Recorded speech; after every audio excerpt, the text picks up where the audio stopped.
Olá, eu sou o professor Lucas Neto. Sejam bem-vindos a mais um programa Escola Bíblica no seu lar. Hoje nós vamos estudar a lição de número 7, que tem como título A Vida Segundo o Espírito.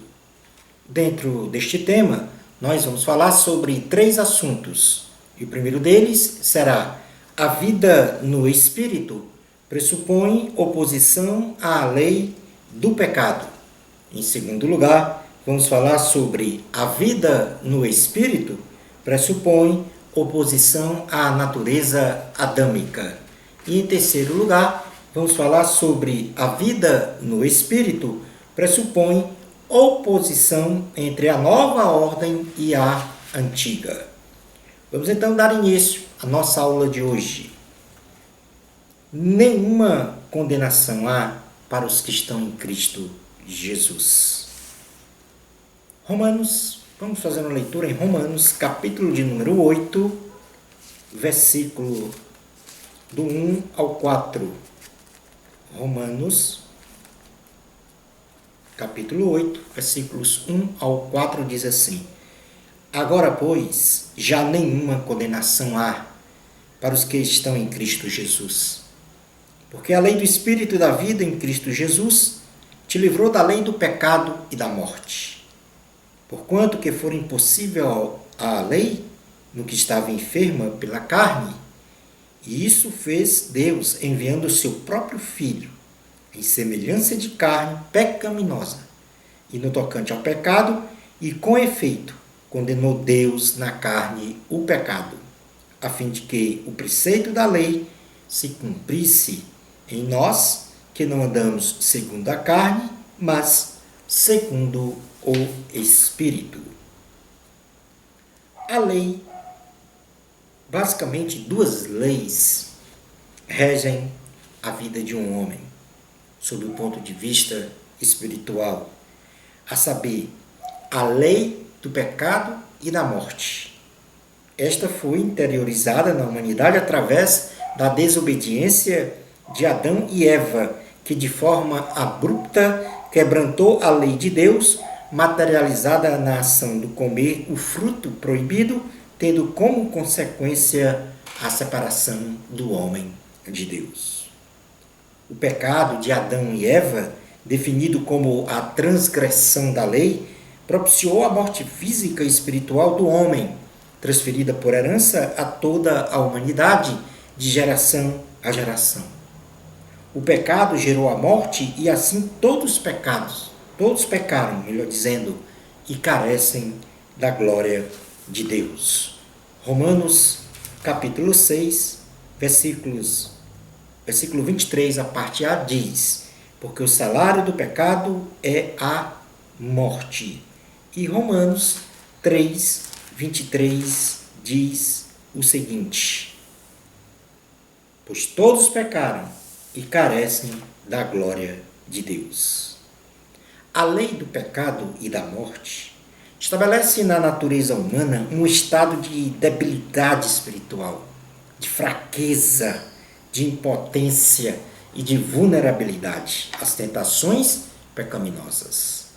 A lei de Deus, que aponta o pecado, desperta no homem o desejo carnal de consumar o pecado, exatamente por causa da debilidade da natureza carnal humana. O homem sem Deus tem a inclinação tendenciosa para cometer pecados e por isso está enfermo na carne e por si próprio é impossível cumprir os preceitos divinos exarados na lei de Deus. A outra lei, então a primeira lei que nós falamos agora sobre a lei do pecado e da morte. A outra lei na vida de um homem é a lei do Espírito da vida.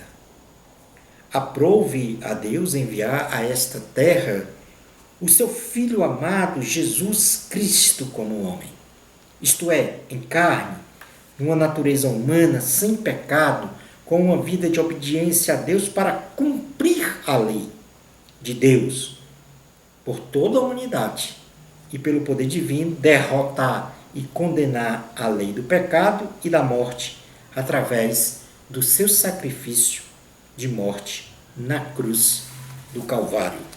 Romanos capítulo 8, versículos 2 ao 4, diz assim: porque a lei do Espírito da vida em Cristo Jesus te livrou da lei do pecado e da morte. Porquanto que for impossível a lei no que estava enferma pela carne, e isso fez Deus, enviando o seu próprio Filho, em semelhança de carne pecaminosa, e no tocante ao pecado, e com efeito, condenou Deus na carne o pecado, a fim de que o preceito da lei se cumprisse em nós, que não andamos segundo a carne, mas segundo o Espírito.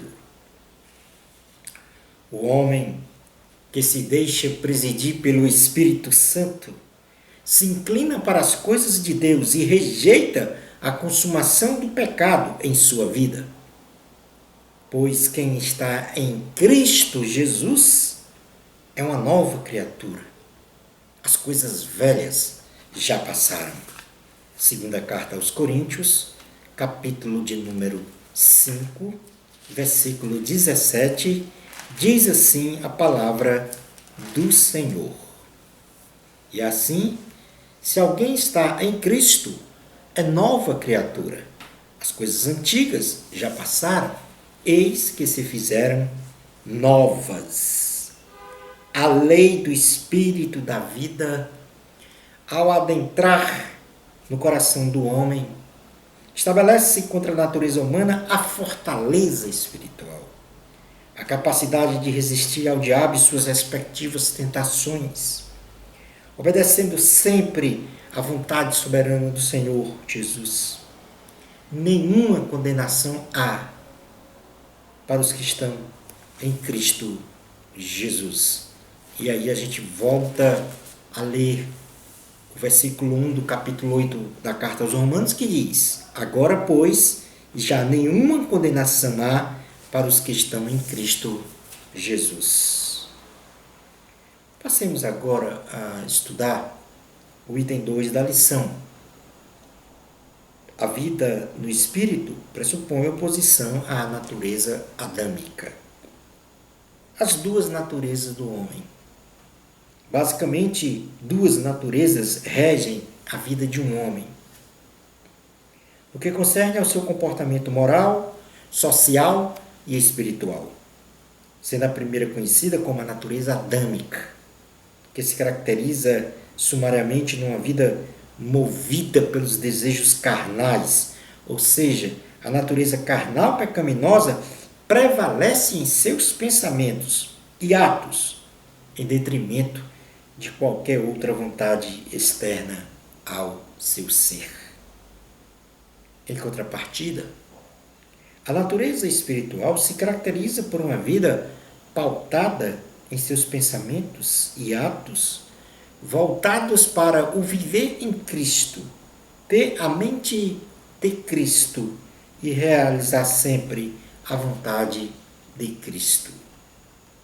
A natureza humana, adâmica, melhor dizendo, leva o homem para a morte eterna. Por outro lado, a natureza cristã, a espiritual, ou seja, o viver segundo o Espírito de Deus, prevalecendo sempre sobre a natureza adâmica, leva o homem para a vida e a paz. Romanos, capítulo 8, versículos 5 ao 6, diz assim: porque os que se inclinam para a carne cogitam das coisas da carne, mas os que se inclinam para o Espírito, das coisas do Espírito. Porque o pendor da carne dá para a morte, mas o do Espírito para a vida e paz. No versículos 12 e 13, ainda deste capítulo 8 da carta aos Romanos, diz: assim, pois, irmãos, somos devedores não à carne, como se constrangidos a viver segundo a carne. Porque se viverdes segundo a carne, caminhais para a morte. Mas se pelo Espírito mortificardes os feitos do corpo, certamente vivereis. Carta aos Gálatas, capítulo de número 2, versículos 19 e 20, diz assim a palavra do Senhor: porque eu, mediante a própria lei, morri para a lei, a fim de viver para Deus. Estou crucificado com Cristo. Logo já não sou eu quem vive, mas Cristo vive em mim. E esse viver que agora tenho na carne, vivo pela fé no Filho de Deus, que me amou e a si mesmo se entregou por mim. Vamos, já que nós falamos então das duas naturezas do homem, a adâmica e a espiritual, vamos falar agora um pouco sobre as características da natureza adâmica. Quem vive segundo uma natureza adâmica pecaminosa não se sujeita à palavra de Deus e é inimigo de Deus. Romanos 8,7 diz assim: por isso o pendor da carne é inimizade contra Deus, pois não está sujeito à lei de Deus, nem mesmo pode estar.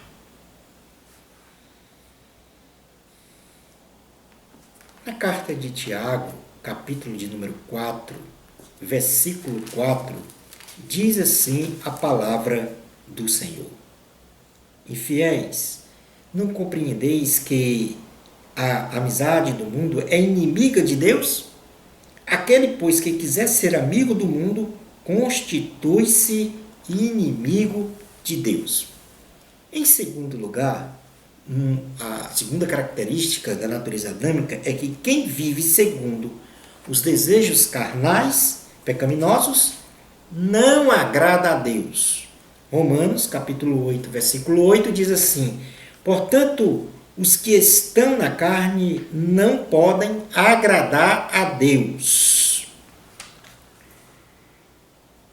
Como terceira característica da natureza adâmica, quem vive conforme as concupiscências malignas não é filho de Deus.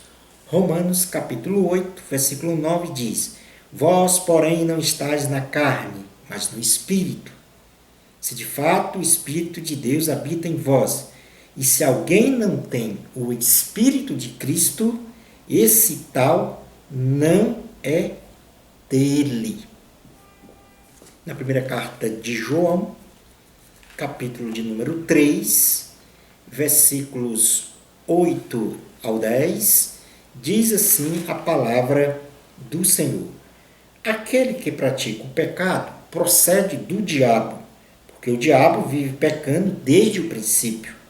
Para isto se manifestou o Filho de Deus, para destruir as obras do diabo. Todo aquele que é nascido de Deus não vive na prática de pecado, pois o que permanece nele é a divina semente. Ora, esse não pode viver pecando, porque é nascido de Deus.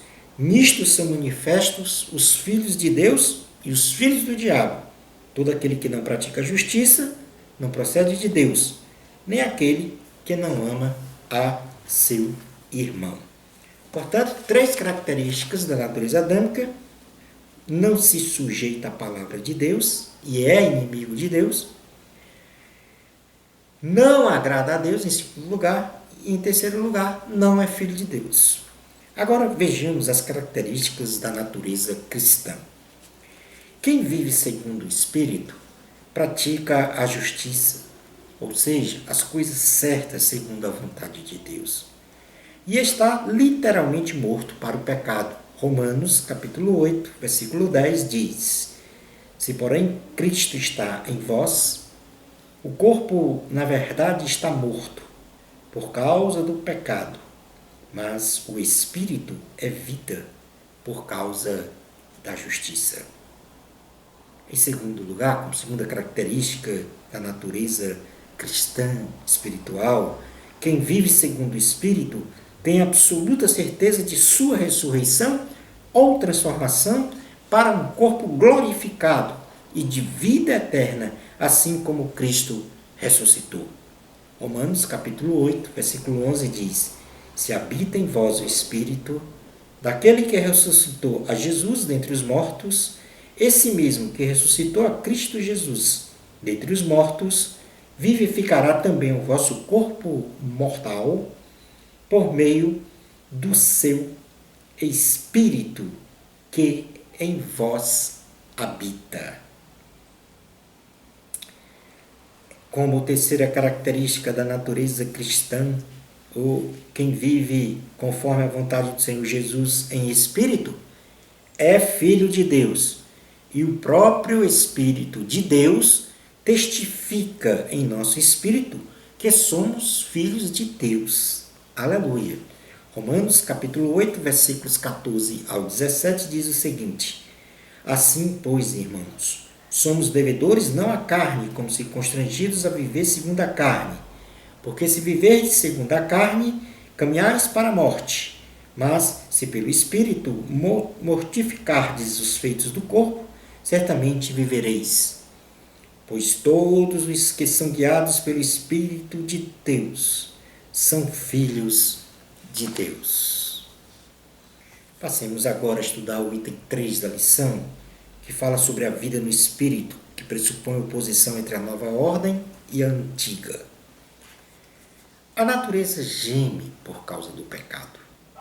O pecado de Adão e Eva teve como consequência principal a morte física e espiritual de toda a humanidade. Mas também pôs a maravilhosa terra criada a condição de ser amaldiçoada pelo Senhor. E neste estado a terra se encontra até hoje. Vamos fazer uma leitura aqui em Gênesis 3, versículos 17 e 18. Gênesis capítulo 3, versículos 17 e 18, para nos lembrarmos que a terra foi amaldiçoada pelo Senhor. E a Adão disse: visto que atendeste à voz de tua mulher e comeste da árvore que eu te ordenara não comesses, maldita é a terra por tua causa. Em fadigas obterá dela o sustento durante os dias de tua vida. Ela produzirá também cardos e abrolhos, e tu comerás a erva do campo. No princípio, quando todas as coisas foram criadas, especialmente toda a natureza, a fauna, a flora, etc., tudo era mais belo do que vemos hoje. Felizmente, por causa do pecado de Adão e Eva, tudo geme. Tudo está decaído, assim como o homem sofre. As coisas criadas estão gemendo.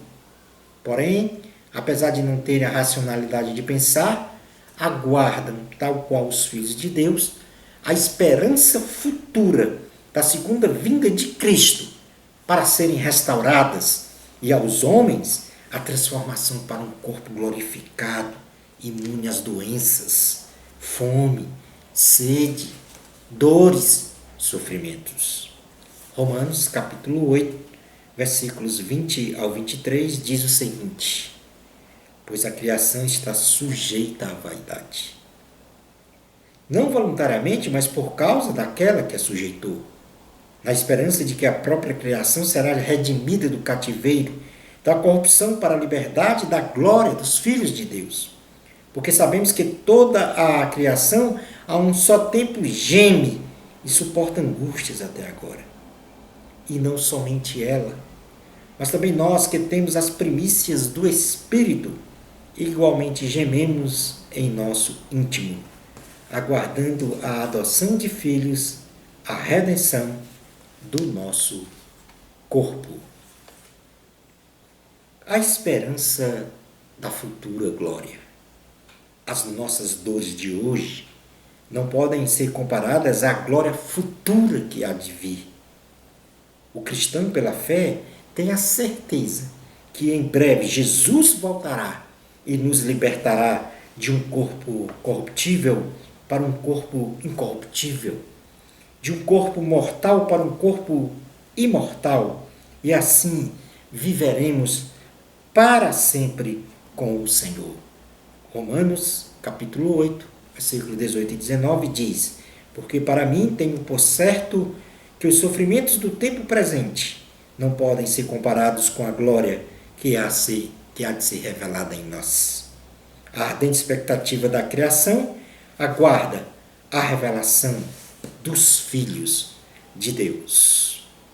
Na primeira carta aos Coríntios, capítulo de número 15, versículo 51 a 58, diz o seguinte: Eis que vos digo um mistério, nem todos dormiremos, mas transformados seremos todos, no momento, num abrir e fechar de olhos, ao ressoar da última trombeta. A trombeta soará, os mortos ressuscitarão incorruptíveis, e nós seremos transformados. Porque é necessário que este corpo corruptível se revista da incorruptibilidade, e que o corpo mortal se revista da imortalidade. E quando este corpo corruptível se revestir de incorruptibilidade, e o que é mortal se revestir de imortalidade, então se cumprirá a palavra que está escrita: tragada foi a morte pela vitória. Onde está, ó morte, a tua vitória? Onde está, ó morte, o teu aguilhão? O aguilhão da morte é o pecado, e a força do pecado é a lei. Graças a Deus que nos dá a vitória por intermédio de nosso Senhor Jesus Cristo. Portanto, meus amados irmãos, sede firmes, inabaláveis e sempre abundantes na obra do Senhor, sabendo que no Senhor o vosso trabalho não é vão. Jesus Cristo é a nossa esperança.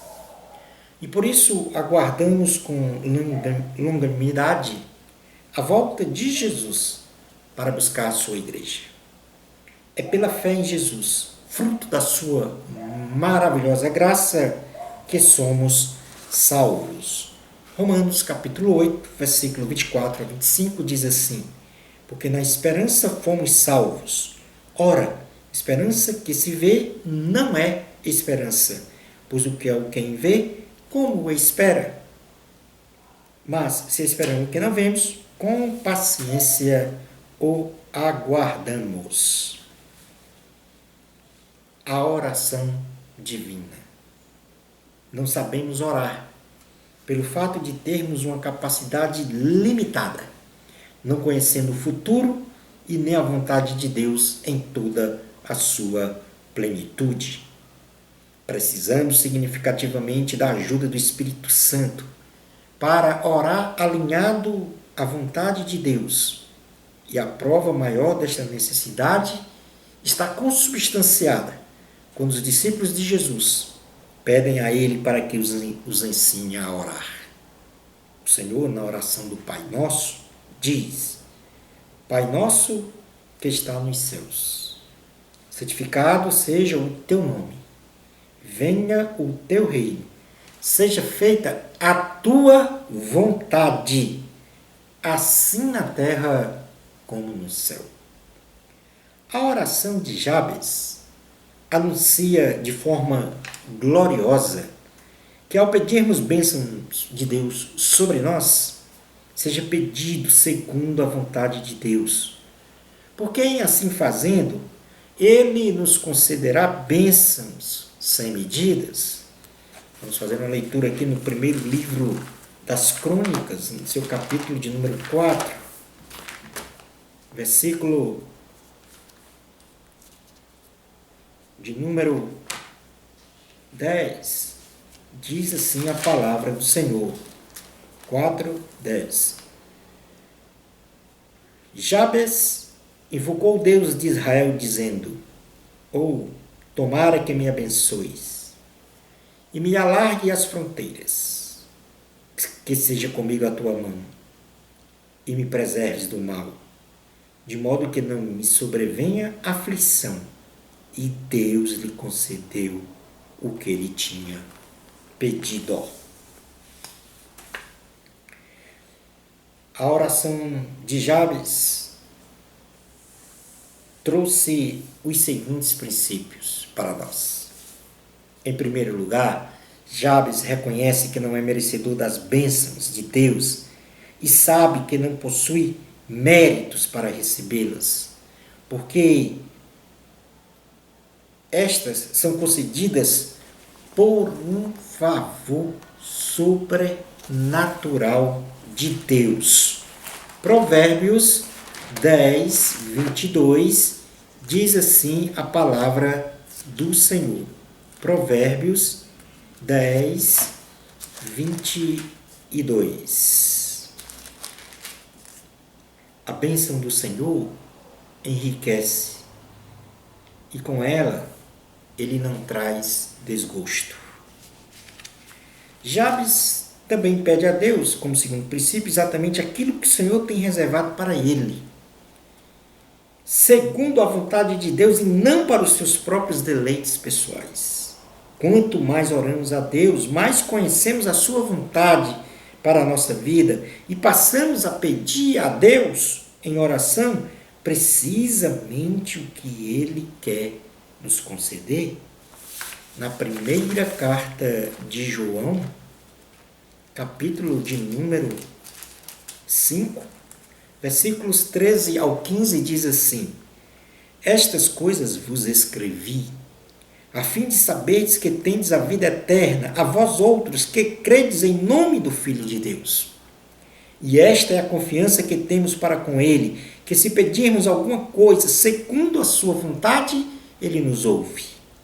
E se sabemos que Ele nos ouve, quanto ao que lhe pedimos, estamos certos de que obtemos os pedidos que lhe temos feitos.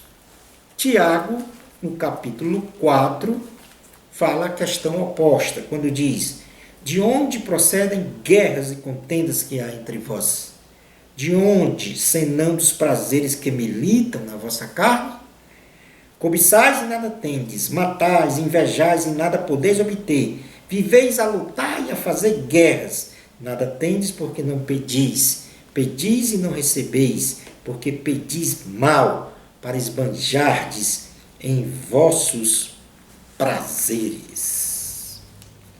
Como terceiro princípio, Jabes foi em tudo abençoado por Deus, porque Jabes era uma bênção diante de Deus e diante dos homens, pois a Bíblia relata que ele era o mais ilustre dentre os irmãos. Para sermos abençoados e protegidos por Deus, precisamos ser uma bênção para o Senhor em aliança perpétua. Gênesis, capítulo 12, versículos de número 1 ao 3, diz o seguinte. Gênesis 12, 1 ao 3. Ora, disse o Senhor a Abrão: Sai da tua terra, da tua parentela e da casa de teu pai, e vai para a terra que te mostrarei. De ti farei uma grande nação, e te abençoarei, e te engrandecerei o nome. Sê tu uma bênção. Abençoarei os que te abençoarem, e amaldiçoarei os que te amaldiçoarem. Em ti serão benditas todas as famílias da terra. Ser tu uma bênção significa que você deve ser justificado e viver em santidade. Quando oramos ao Senhor, o Espírito Santo intercede por nós, pedindo as bênçãos divinas sobre nós, tudo de acordo com a sua vontade. Romanos capítulo 8, versículos 26 ao 27 diz: Também o Espírito semelhantemente nos assiste em nossa fraqueza, porque não sabemos orar como convém, mas o mesmo Espírito intercede por nós sobremaneira, com gemidos inexprimíveis. E aquele que sonda os corações sabe qual é a mente do Espírito, porque segundo a vontade de Deus é que ele intercede pelos santos. Os chamados de Deus por decreto. Quando somos verdadeiramente chamados por Deus, amamos a Deus pelo que Ele é e não pelas bênçãos que Ele pode nos conceder. homens fiéis, retos, íntegros, temente a Deus, que se desviaram do mal e que incondicionalmente amam a Deus, sempre terão em mente que todas as coisas, sejam para o bem ou para o mal, contribuem de forma positiva para a vida de um cristão. Não que o mal seja desejável, na realidade, em qualquer circunstância, temos que tirar um ensino e aprendizado, consolidando uma ocasião experiencial com Deus. Romanos 8:28 diz assim a palavra do Senhor: sabemos que todas as coisas cooperam para o bem daqueles que amam a Deus, daqueles que são chamados segundo o seu propósito. No livro de Jó, capítulo de número 2, versículos 8 a 10, diz assim a palavra do Senhor: Jó, sentado em cinza, tomou um caco para com ele raspar-se. Então sua mulher lhe disse: ainda conservas a tua integridade? Amaldiçoa a Deus e morre. Mas ele lhe respondeu: fala como qualquer doida. Temos recebido o bem de Deus e não receberíamos também o mal?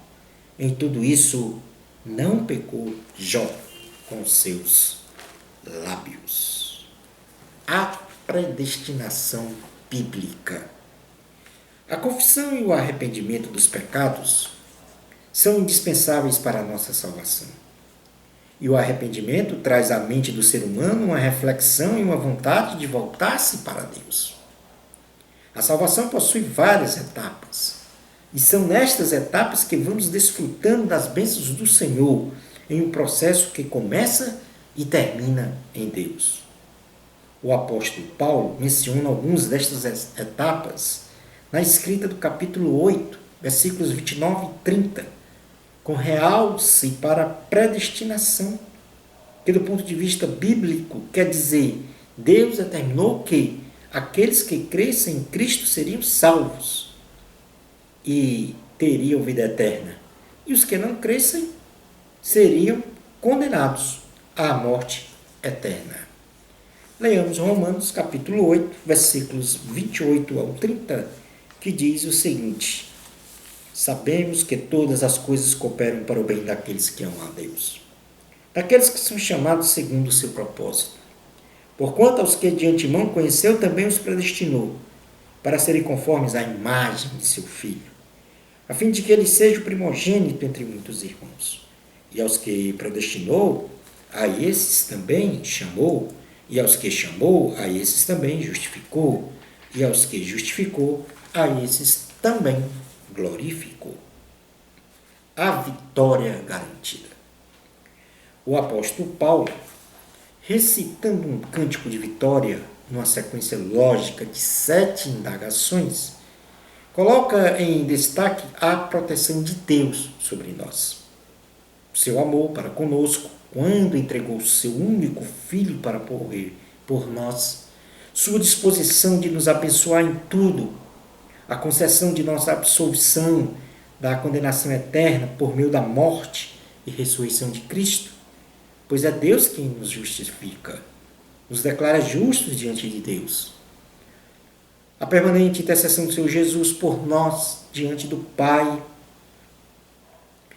e que nenhuma circunstância adversa pode ser ou tem força para ser o motivo de nos separarmos do amor de Cristo.